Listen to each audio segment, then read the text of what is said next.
Hey guys, welcome to this quick tutorial where we'll explain how you can add bank account in Wise, so let's get started. First, open the Wise app and head over to the Recipients tab, which you'll find in the bottom menu. Once you're there, tap on Add Recipient. At this point, Wise will ask you to select the currency of the account you want to add.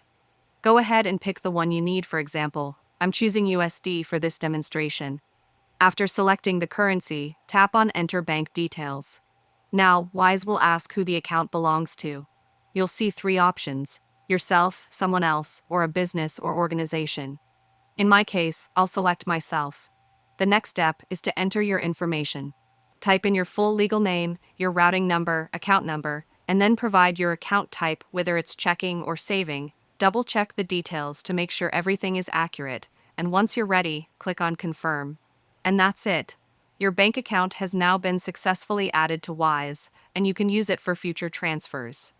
If you found this video helpful, consider giving it a like and subscribe.